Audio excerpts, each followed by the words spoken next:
This is the Greg Bedard Patriots Podcast with Nick Cattles. Of course, he is Greg. I am Nick, and this is the Greg Bedard Patriots Podcast with Nick Cattles, brought to you by FanDuel, the exclusive wagering partner of the CLNS Media Network. Sign up now at FanDuel.com/Boston. Claim your $200 bonus. Also, I want to thank our friends at Athletic Greens, your one-stop shopping for 75 high-quality vitamins, minerals, whole food-sourced ingredients, probiotics, adaptogens, nailed it, to help you start your day right. Thanks to Athletic Greens. All right, Greg, before we get into the Patriots and the projections of them in the AFC East and all that good stuff, what the hell is happening in Boston? The Celtics, the Bruins, somewhat the Red Sox, even though I think they've been a pleasant surprise to a certain extent. But man, oh man, this has not been a good run the last couple of weeks. No, I mean, look, it's unbelievable. I figured, we need to talk about this. We need to, grieve a little bit together. I mean, but I think, look, the bottom line for me after watching some of the Celtics last night, and I'm not the biggest Celtics NBA guy, but I definitely try to tune in during the playoffs, and for them to lay an egg like that last night at home, I mean, it was disheartening. I have to think that they are going to bounce back in Game 6 at Philly. I know it's going to be a zoo, but they're so much better. Here's the thing, Nick, and I don't know if you noticed this, and again, I don't watch from start to finish, and I kind of check in here and there, but I thought, was it Game 4 where Jaylen Brown came off Harden, and Harden ended up hitting the three to basically, yep. Okay, so that play, to me, when I saw that play, it just said a lot about where the Celtics team was, and it went down to, I couldn't turn away from Jason Tatum's reaction. So Brown comes in and helps Tatum on Embiid, and, which Jaylen Brown admitted he shouldn't have done. Look, sometimes you make aggressive mistakes. It didn't work out for him. It happens. But if you watch the replay, Tatum, as soon as Harden hit the shot, he spun around and looked at Jaylen Brown. And to me, and I'm a big leadership guy, whether it comes to football or the sports that I coach with young kids, I just thought that was a poor display of leadership from Jason Tatum. I mean, it wasn't glaring and it wasn't a huge deal, but he basically pointed a finger at Jaylen Brown when Jaylen knew he made a mistake. He's not some rookie. He understood he made a mistake. It cost the Celtics. He didn't need Jason, sort of a little bit shining a spotlight on that.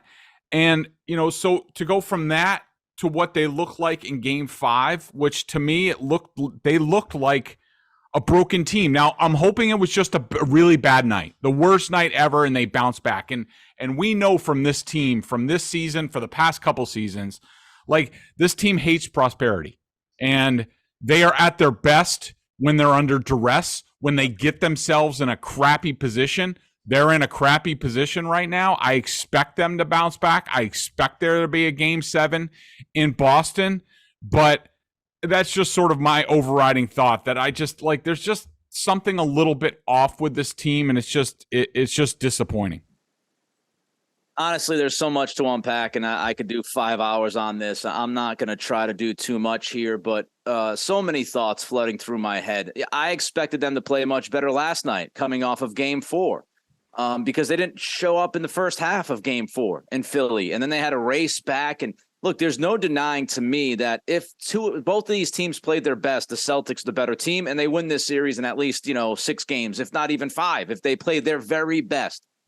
And there's something off. I like how you put it. There is something off about this team. There is always a lack of urgency. There's always a lack of intent. There's a lack of force. Not always, but a lot of times. And that's the thing that drives you crazy is, as you said, Greg, we've seen this team with backs against the wall respond. They did it last year against Milwaukee. They did it last year against Miami. They came back in Game 6 and beat Atlanta after they lost game 5 at Boston that they should have easily won. So we've seen them show that urgency, that effort, that intent, that force, all of those things. We've seen it, but we have not seen it consistently. And that to me is what really drives fans crazy. And that's why I think the Garden was quiet last night to start that game, because they don't trust this team. You know, if there's one thing, I grew up in New England, man. I spent 30 plus years of my life in New England. And if there's one thing that I know about New England fans, they love a team that cares. They love a team that gives effort. They love a team that shows resiliency, right? They want a team that they feel if they lose a game like last night, that team is going to have a restless night, that team is going to have trouble sleeping. And the way that the Celtics carry themselves at times with this core of Brown and Smart and Tatum, the way they carry themselves, it makes you feel like, oh, well, hey, we lost, but, you know, we can come back on Thursday and play our best game and, you know, we can make this thing work. That's what drives people crazy. The other thing is they don't shut up. I'm so tired of hearing them tell me that they get it and then don't show me that they get it night in and night out. I reading Marcus Smart's comments last night about, you know, about a dog and, you know, you got to have a fight and blah, blah, blah. All that BS. Malcolm Brogdon coming out after shoot around, you know, saying that, hey, we feel like we didn't play well. And, you know, we really didn't even like give enough effort and all that. And Jason Tatum has said it several times about how they've learned from last year. And Jaylen Brown has called out the team for a lack of urgency. All of the talk. But yet they still show up game 5 at home last night and as close to a must win as you can have. And they lay an egg and they don't show up. They just don't show up. Tatum showed up in stretches and Tatum had a pretty decent game. He had a good second half, but that's also what drives people crazy. Another thing is, look, Rob Williams, we talk about this team's depth. I look around and I wonder, you know, do they really have the depth we thought they had? Grant Williams has been just not dependable. He's on some days, he's off some days, he's awful some weeks, he's good some weeks. You don't know what you're getting from Grant Williams. Rob Williams is obviously not healthy. I don't think he'll ever be healthy again. He can only give them 15 to 20 minutes, and he's not a good matchup against Joel Embiid. Then you have the whole guard rotation, which seemingly Joe Mazzulla, get to him in a second, hasn't figured out. Who are you ending games with, Joe? You should know who you're ending a playoff game with. They're playing Malcolm Brogdon a ton at the end of games because of his offense, but he's terrible defensively. He's been awful on that end of the floor, getting cooked by Harden and everybody else. So he's giving up as much as he's giving you offensively. So he hasn't been an answer. Derek White hasn't been very good in this series. And Joe Mazzulla is getting out-coached. Period, end of sentence. He's been bad. He's had a couple of moves here and there that give you some hope, but mostly he has been bad. His timeout usage, including the lack of a timeout in game 4, when the team was showing no urgency, you get to 10 seconds and you just let the guys play. And you told me in the postgame that you diagnosed it in real time, that you saw that you weren't playing with the right pace, but you still decided to keep your 2 timeouts in your back pocket. Hopefully you took your timeouts to dinner that night, because I don't know what the hell else you're doing with them. So the lack of timeout usage, the rotations have been all over the place. It almost feels like he's picking names out of a hat at times. When you desperately need a spark, he has absolutely no feel for that. Look, I'm not telling you that Blake Griffin or Peyton Pritchard will turn the series around, but when your team is dead ass in the water and you've got 2 guys who do nothing but play hard and give the team energy and give the arena energy, and you come out dead last night, and you don't play Blake Griffin for 2 to 3 minutes to try to play Embiid and get that crowd going and get the team kind of energized. You put Pritchard at the scoring table way too late. What were you waiting for? Again, these guys are not going to turn the series, but it's all those little things, Greg, as you know, that coaches can do. It's about pressing the right buttons. And Mazzulla is always late on pressing buttons, if he even presses one at all. So outcoached, outplayed, inconsistent energy, effort, urgency, and intent, low basketball IQ for stretches. And I don't know what to expect tomorrow night. They could come out and win that game by 10 plus points. They can head to Cancun before the game even tips off. Your guess is as good as mine. It's a roller coaster. Yeah, I just think, you know, when I watch this team, I think, you know, when things are going well, I think this team, and I don't know what the motivations are, but it seems like they devolve into sort of their own individual priorities. Like, some like Tatum's like, I got to be the star. I got to finish it off. And, Jaylen Brown takes, like a back seat and Marcus Smart does Marcus Smart things. But I think that, when push comes to shove, when they're shoved into a corner, that's when those guys all buy in and they play team ball and they don't worry about their own agendas. And that's why I have hope for the last couple of games. And, you mentioned it, and this almost connects to the Bruins thing, is that, if you would have told me before the series that Joe Mazzulla would get outcoached by Doc Rivers, like, I would have told you were freaking insane. Yeah. But that's what's happening. And you look at what Jim Montgomery did with the Bruins and about how, like, he couldn't push any of the right buttons and just started panicking and, switching up lines and, not putting Swayman in earlier and then starting him cold in Game 7. It's just like, what the hell's going on here where, it's Montgomery and Mazzulla can only coach in the regular season when the pressure's off, and when the spotlight burns, all of a sudden they get choky and start, forcing things. And like, that's what gives me a little bit hope to bring the Celtics into this. I mean, the Red Sox, is that, Cora has a steady hand with what the Red Sox are doing. He doesn't panic. I certainly have my issues with the Red Sox, including that, I'm sorry, but there's a huge problem in the lineup when Jarren Duran, who's having a great comeback year, mind you, but he's the guy behind Rafael Devers. Like, the Red Sox can't have anything better behind Devers than Jarren Duran. I mean, sorry to put this all in a blender, but all these sports, but this is just like, we're at that time of year where I'm panicking and I'm like, you can't tell me the only thing we're going to have this summer is the freaking Red Sox. Like, no, like, don't tell me this, because like, I did not foresee this. I put a bet on FanDuel. They had some sort of boost at one point that said the Celtics or Bruins will win a world championship. And I put money on that, and like, what? Before even the conference finals, I'm going to be out on that bet? Like, this is not what I signed up for. It's not. Sorry. What's even more infuriating about the Celtics especially is that this is wide open for them, right? I mean, you're not afraid of my God. It's they are by far the most talented. I don't want to say by far, but they're the most talented team. They're the deepest team. They should be the champions if they play their best. If they played their best basketball and they gave that energy, effort, urgency, and intent and force every single night, they would get through and they would win a championship. There's no doubt in my mind this team would win a title if they played their best basketball against anybody that's left in this race. And I would have picked them, and I did pick them to get to the finals before we got to the playoffs. But the lack of execution late in games as well has just bitten them in the ass going back to last year.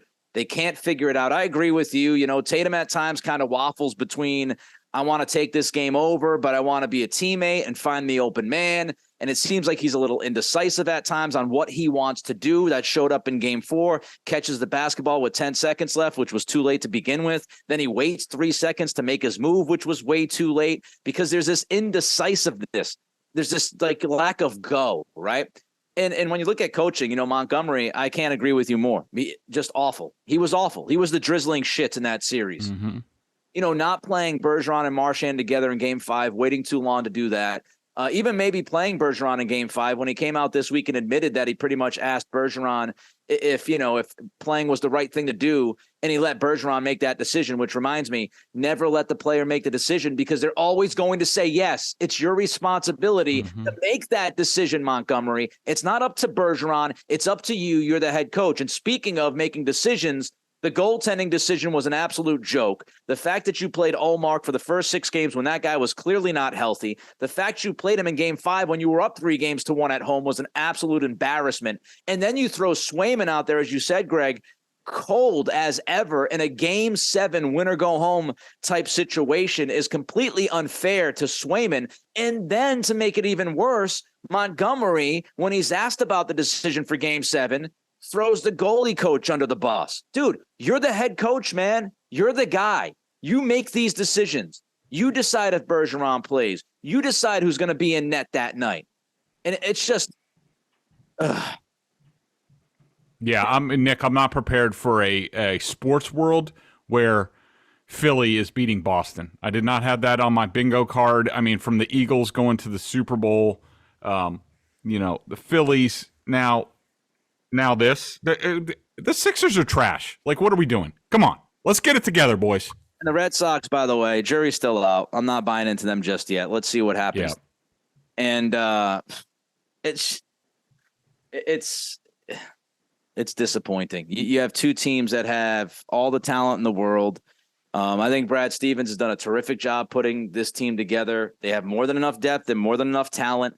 And honestly, before we move forward with the Patriots, like, I'm now fascinated. If the Celtics get eliminated tomorrow night, I couldn't care less, because now I've turned into, hater of the year. Like, I'm so pissed at them. Like, I couldn't even care less. If, like, they lose tomorrow night, they deserve everything they get. And now I'm fascinated in what they do this offseason. If they fail to make it to the finals, let alone win a championship, if they fail to make it to the finals this year, I think it's a massive failure. And I think you need significant change. And it's going to be a very, very interesting, compelling offseason for Brad Stevens, because I don't think you trade Jaylen Brown. I don't think you trade Jason Tatum, because they're way too talented to do that unless they ask out. Al Horford just signed an extension, and he's old. I don't know if anybody wants him. I think Marcus Smart's first on the list to be out of town. And maybe Grant Williams and maybe some other moves you can make. But this is going to be a very telling offseason. And as far as the coaching, one more point. Everybody looks at this as Ime versus Joe Mazzulla. Number one, don't blame anything. No, don't blame anybody else but Ime. Please, I've seen some people on Twitter try to, Stevens and ownership. And look, that's Ime's fault. Okay, what Ime did, whatever it was bad enough to be sent out. That's on him, nobody else. Mazzulla was put in a very difficult position. I don't even blame Joe Mazzulla, because I just don't think he's ready for this spot. What people are missing is, you did not only switch Ime for Mazzulla, you also lost Hardy to Utah, and then you lost Damon Stoudemire to the college game. So when you look at this coaching staff, you lost three of your best coaches. Ime, Hardy, and Stoudemire all out. Mazzulla's left. So I don't think they have the coaching staff right now. If they win, I just feel like it's going to be off of talent. And maybe Joe can make a tweak, but I don't think he's quite ready for, I'm going to do this, master stroke move. In next round, by the way, if you get by Philly, which I'm not sold on at all, as I've said, if you get to the next round, you're most likely playing Miami. And if you think Doc Rivers is out coaching Joe Mazzulla, just wait for Eric Spoelstra, who I think is the best coach in the NBA. And then we get the Patriots, who, on paper, they're fourth in the AFC East. That's what everybody's telling us. And I certainly would have put a ton of money on them winning much more than 10 games as of the on-paper looks. But before we get to more Patriot stuff, tell the fine people, Greg, about our friends at Athletic Greens. I've been telling you guys about this product for months, and I've got to tell you, I love how I feel when I'm taking Athletic Greens. I got busy with the draft. I forgot to take it, and I have to tell you, I definitely noticed. I've been a dedicated user, again, for the last month, and everything feels better. My energy, my focus, my stomach. I'm telling you, it's great. So what is this stuff? With one delicious scoop of AG1, you're absorbing 75 high-quality vitamins, minerals, whole food source ingredients, probiotics, and adaptogens to help you start your day right. This special blend of ingredients supports your gut health, your nervous system, your immune system, your energy, recovery, focus, and aging, all the things you're looking for. I take it first thing in the morning, and it's part of my morning routine. I love how it contains less than 1 gram of sugar. You guys know I've been watching what I eat. I asked my people over there about AG1, and they said it's a great product. It fits in with exactly what I'm looking for, trying to trim a few pounds. Right now, it's time to reclaim your health and arm your immune system with convenient daily nutrition. It's just 1 scoop in a cup of water every day. That's it. No need for a million different pills and supplements to look out for your health. To make it easy, Athletic Greens is giving you a free 1-year supply of immune-supporting vitamin D and 5 free travel packs with your first purchase. All you have to do is visit athleticgreens.com/Bedard. Again, that's athleticgreens.com/Bedard to take ownership over your health and pick up the ultimate daily nutritional insurance. Hey, do us a favor here at the pod. Even if just at least go to athleticgreens.com/Bedard and just take a look at what you get. And trust me, it's going to help you out. Yeah, I've heard a lot of people rave about Athletic Greens. I would certainly check it out as well. I've got some here at home. All right, let's get to the Patriots. Let's get to Marcus Jones. I know you wrote about this recently, Greg, about Marcus Jones switching to offense. You have a lot of ideas as to why this would make some sense. A lot of reasons, I should say, why this makes some sense. So just your thoughts. You're making the switch. Are you making the switch, Marcus Jones, to offense, officially making it happen? Yeah, so a little bit of background. This came out of when I did my initial 53-man roster projection for the Patriots. Again, it's way too early. We haven't seen them on a practice field. We're just guessing and sort of projecting. And so just to catch people up, and they can see it over at BSJ, they can see all my breakdown on this. My last 6 out on the 53-man roster were James Robinson, the veteran running back. I think he's here basically just to – we'll see where Kevin Harris is. I think Kevin Harris will be ready to win that job, and they'll be like, we don't need James Robinson. He wasn't signed to much of a contract. Johnny Lumpkin is the UDFA tight end that they signed. I think he's going to show well. Good guy for the practice squad to bring along, but I just don't think he'll be 53-man roster ready. Kayshon Boutte, one of their 6th-round picks at receiver. I have him cut for no other reason is just, it's a numbers game, and I just don't think he's going to be ready for this stage. Again, another good guy to have on the practice squad. Ronnie Perkins, the 2021 third-round pick. With Keon White here, I think that, the numbers dwindle a little bit, and he's had some hard luck. It's not his fault. I just don't see it happening. Sean Wade, the cornerback, with Christian Gonzalez here now. Other options. He was terrible when he played last year. I don't think he's a bad player. He's great in practice. I don't know what the deal is. And then Joshua Bledsoe, we'll see what happens at free safety. So that's sort of some of my picks. But on Marcus Jones, here's my thinking. And trust me, I've heard from the Twitter people. So this is my thinking, okay? And I discounted this move before the offseason, okay? Because I looked at the numbers, and as far as we knew, all right, Jonathan Jones comes back. Okay, good. If they run it back with what they had last year, you have Jonathan Jones, you have Jack Jones. Before Jack Jones was suspended and hurt and all that stuff, he got the most reps out of the rookie cornerbacks. Marcus Jones was sprinkled in because of injuries. So to me, it looked like they were going to run it back with basically, you go Jonathan Jones, Jack Jones, Marcus Jones. Okay, give Marcus Jones a real battle him out with Miles Bryant at slot cornerback. I thought Marcus Jones was going to win. So I didn't want to – he didn't need to be on offense other than a gadget play here and there. But they draft Christian Gonzalez in the first round. That changes the math in my mind and how I know the Patriots like to do things. So Christian Gonzalez, he's got to be a starter. He's 17th overall. He's got to come in very quickly, be a starter, which I anticipate him doing. Jonathan Jones, okay, so, he's probably the number 2 guy against 2 wide receiver sets, which you don't see very much of. But, Christian Gonzalez is number 1. Jonathan Jones goes back to slot, where he's always been very good. He was a little bit out of his depth at number 1 cornerback last year. He goes back. He basically slots down a spot because Christian Gonzalez is here. And then Jack Jones is your next guy. So that leaves Marcus Jones, based on what we've seen on the field, as sort of the 4th. And again, Miles Bryant is here on a restricted free agent tender. That leaves Marcus Jones as sort of the dime back. And that's if they even want to play with more cornerbacks. They usually play with more safeties, which they have a buttload of. So to me, Christian Gonzalez changes the math to where Marcus Jones really, unless there's injuries, really shouldn't have much of a role at all on defense. So that's the defensive component. On offense, they haven't really done anything. They've just replaced Jacoby Myers with Juju Smith-Schuster. They've replaced Jonnu Smith with Mike Gesicki. Definite upgrade there. And, yes, you're hoping for Tyquan Thornton to have a second-year step forward. But in terms of a dangerous weapon, like we've talked about, they haven't added anything. And you could say, oh, well, they're 6th-round picks. Kayshon Boutte, Demario Davis. Okay, I have high hopes for Davis. I have Davis making my 53-man roster. But look at the Patriots' history for a second. You can get all jazzed up all you want off the draft and off of highlights and stuff like that. When the hell does a rookie receiver skills guy other than running back, when do they ever come and do anything? I mean, N'Keal Harry was a first-round wide receiver, and he didn't do jack, for a long time, especially his rookie year. He was hurt, he got on the field a little bit at the end of his rookie year.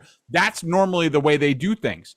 So, maybe Boutte pops, maybe Demario Davis pops, but do you really think they're going to have that big of a role? To me, their history says no. I do have hope that Demario Davis can do a lot of those things that Marcus Jones does. You and I have talked about it.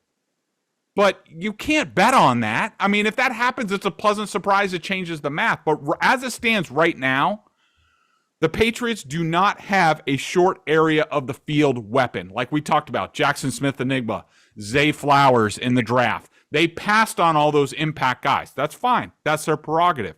But when you look at the roster, they have a bunch of boundary guys. They have a bunch of slot guys. They don't have the type of short area, quick little, get the ball in his hands, he can turn it into a touchdown. We saw that in glimpses with Marcus Jones.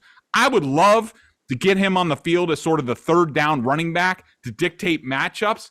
Now you're talking about a guy that defenses have to take account for, that they say when he's on the field, we have to have a plan. To me, it's worthwhile at least looking at that this offseason and possibly going forward.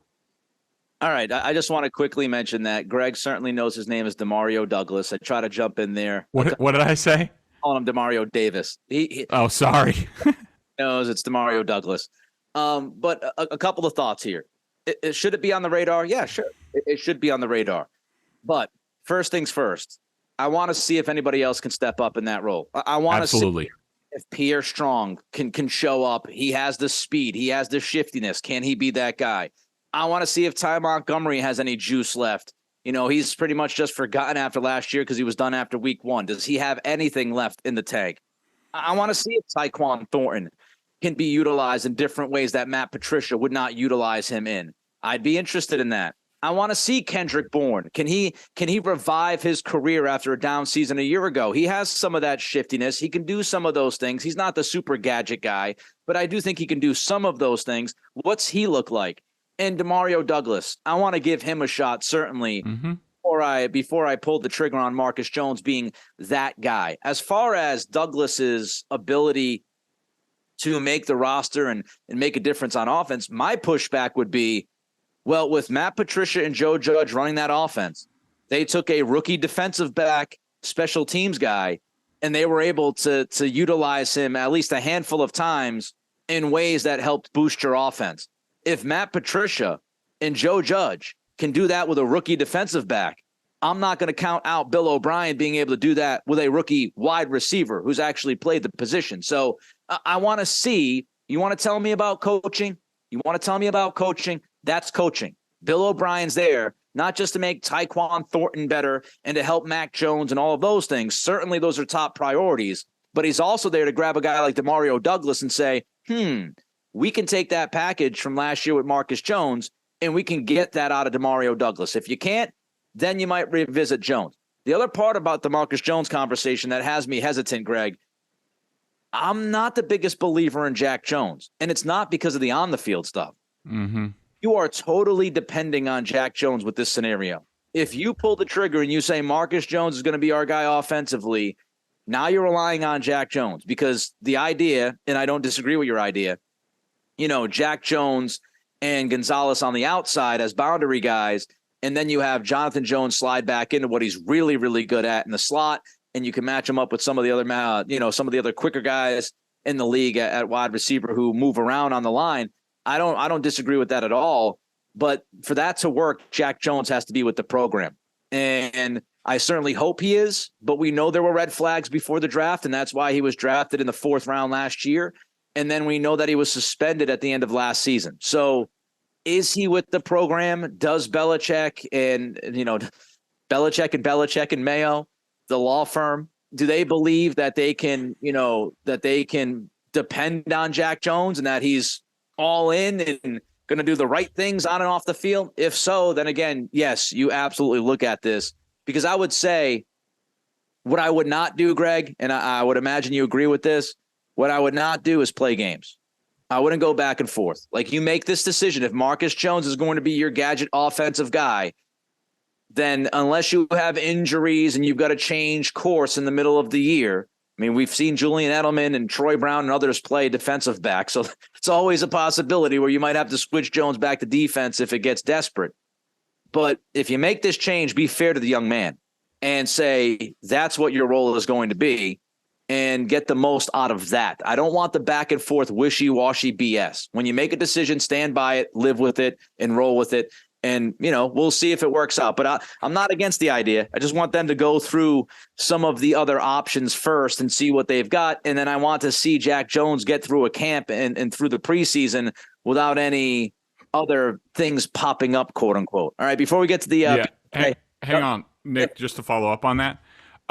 Really valid points by you. And I agree with all of them. I think the Jack Jones point was really good, because I do think, there's a lot that he needs to earn. But the problem is, and you're right. If Jack Jones fails, then Jonathan Jones stays outside, then Marcus Jones goes to the slot. Completely valid. And your stuff about the other guys, I completely agree. And while, I didn't outright say it, I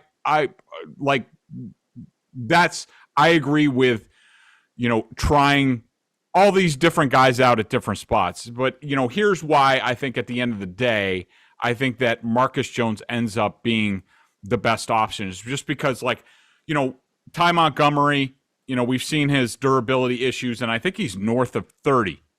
He's a good weapon with multiple skills, that he could be a running back, he can be a receiver, he can do all these things. Pierre Strong, think he has a chance. Yeah, and he's got home run speed, and he played faster towards the end of last year. Tyquan Thornton, I do think he can catch a little hitch and go, but I do think that when I look at Marcus Jones compared to the other guys, especially Marcus Jones compared to Tyquan Thornton, I think that Marcus Jones has a lot of, jitterbugs type stuff where he can stop, start, and do that. That's not really Tyquan Thornton's game. It's more of a one cut and go. And I think that Marcus Jones compared to the other guys could be effective weapons. I think that Marcus Jones could be a special weapon, and I think that's what I'm aiming for. The Patriots need more special blue chip type talents on the field. I think he gives them that opportunity, but I think, all your points are valid on him, and you definitely, but my plan would be with the OTAs coming up. So they basically get 3 practices in a row for about, 3 or 4 weeks. So, I would give him say, a cluster of 3 practices where you give him, maybe start him off at cornerback, but then the next cluster of practices, give him the whole thing, get enough on film that you can look at it and make an educated judgment on what's going to work, what's going to be more effective. But, overall, I think I agree with all your concerns and all your points. But I'm just looking to make this team a little bit more special, and I think he has that ability. I'm full of takes today, full of points, full of takes for you, Greg. And here's another thing I would say. Follow me on Twitter at Nick C Radio if you like my takes, at Nick C Radio. All right, before we get to the BSJ member question of the day, which there's a lot to sift through with that one, I'm going to hand it to Greg. But before I hand it to Greg for that one, Greg wants to tell you all about our fantastic partnership and friendship, our buddies at FanDuel, the best betting app in the world. Greg, tell them why.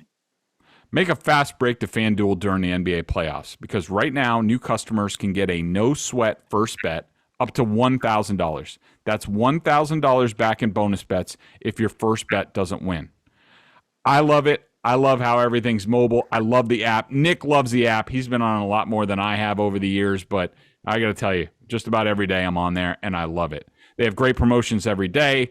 The app is safe and secure. You get paid instantly. There's no better place to bet all the playoff action than America's #1 sportsbook. Visit FanDuel.com/Boston to get a no-sweat first bet up to $1,000. That's FanDuel.com/Boston. FanDuel, official sports betting partner of the NBA. 21 plus in select states. First online real wager only. $10 deposit required. Refund issued as non-withdrawable bonus bets that expire in 14 days. Restrictions apply. See full terms at FanDuel.com/sportsbook. FanDuel is offering online sports wagering in Kansas under the agreement with Kansas Star LLC. Gambling problem? Call 1-800-GAMBLER or visit FanDuel/RG. 1-800-NEXT-STEP or text NEXT-STEP to 53342 in Arizona. 1-888-789-777 or visit ccpg.org/chat in Connecticut. All right. So today's BSJ member question of the day is from Hamilton. That is his name. And I felt like as I was reading this, I was reading the play Hamilton. It was pretty lengthy. There's a lot going on. There wasn't any singy-songy, rappy stuff going on. Greg, I don't know if Greg can do that, but there's a lot to get through, Greg, so I hand it off to you, my friend. Okay. So, we'll go through this point by point because I thought it was valid and I just wanted to address it sort of real quickly. So Hamilton says, okay, I'm saying all this with love. I mean, I'm kind of confused by this post, Greg. I think this was after my column after day one, basically like being like, or at first 2 days, 3 defensive picks, and no help for the offense. At least why you chose right now to go with this approach. I definitely agree with your comment on Sports Talk Radio. Indeed, you may be passionately familiar with some of the segments that work the same narrative you describe here. I'd rather get my information from guys who football acumen I trust, like Greg Bedard, not the one who wrote this article, but the one who, okay? So thanks for the backhanded compliment. Said the Patriots either had to get a blue chip player at number 1 or trade down and listed Gonzalez at one of them. Okay. I don't have a problem with the Gonzalez pick. Not at all. Look, there are concerns about him in terms of his compete and mental toughness. That's why he was available at 17. I'm not making any judgment on that. I like the Gonzalez pick. I did a redraft of the Patriots draft. I drafted Gonzalez there. I listed both Keon White and Marte Mapu as day 2 likes. Yes, this is true. However, just because I like the players and I throw them in there doesn't mean I'm taking them day 2. Maybe if I do other things, then I'm drafting them. Like in my redraft, I did draft Mapu. Okay, I did not draft Keon White. I traded up in the second round to get a tight end in my redraft. Okay, so yes, I like them. That doesn't mean if the Patriots draft them, I love them as a player. Praised both his draft guy Field, quite appropriately, by the way, and Kevin Field knocked it out of the park, by the way, addressing the Patriots players that they would pick, who also had all 3 of those picks listed as good fits and pegged them, at least 2 of them, to go earlier than they did. Absolutely true. But again, and this is an argument I've made, just because they're good fits doesn't mean the Patriots should be picking them. Keon White might have been a good fit for the 2003 Patriots. Is he good for the 2023 Patriots in terms of where the league is now? I say no. Praised Daniel Jeremiah in the chat last week as the best talent evaluator in the draft. It's the same guy who said Mapu is his favorite player in the entire draft. That's great. I like Mapu. I'm just doing other things. Again, that's the big thing. Bits last year about the Patriots not going chalk in the draft and not going for a speedy linebacker in the new mold, getting too trade happy, all of which changed this year. Nah, I don't think that's fair. I don't think that was a fair point to make. The speedy linebacker thing, I was definitely on, but Mapu, is he a safety? Is he a linebacker? We don't know yet. So basically, he says, I mean, what on earth do you want? Again, just because I like certain players doesn't mean if the Patriots draft them means that they had a good draft. I'm just telling you, they fit what the Patriots do. They fit what the Patriots look for. That doesn't make them the right draft picks.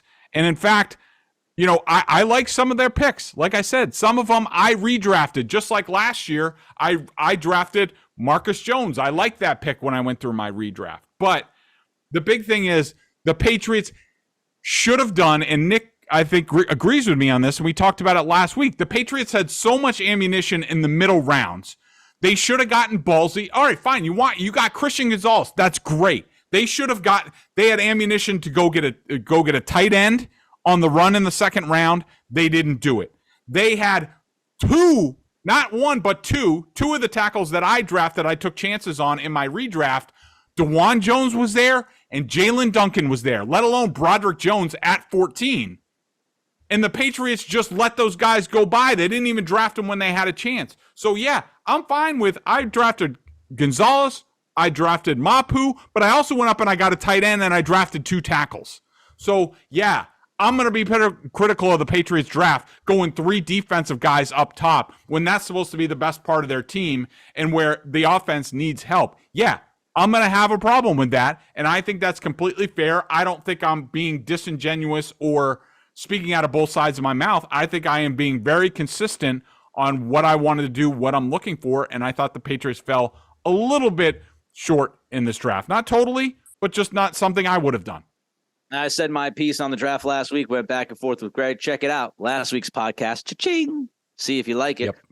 But I will just say, as far as Hamilton, I think the difference here is that Hamilton is almost looking at this draft in a vacuum, each pick in a vacuum. And Greg is looking at it kind of big picture and what else could have been done.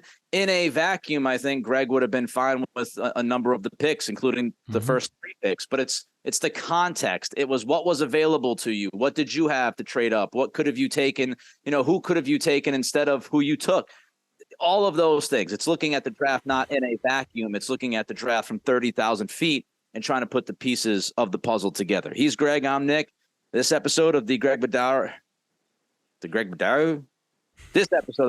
Patriots Podcast with Nick Cattles is brought to you by FanDuel, the exclusive wagering partner of the CLNS Media Network. Sign up now at FanDuel.com/Boston and claim that $200 bonus. He's Greg. I'm Nick.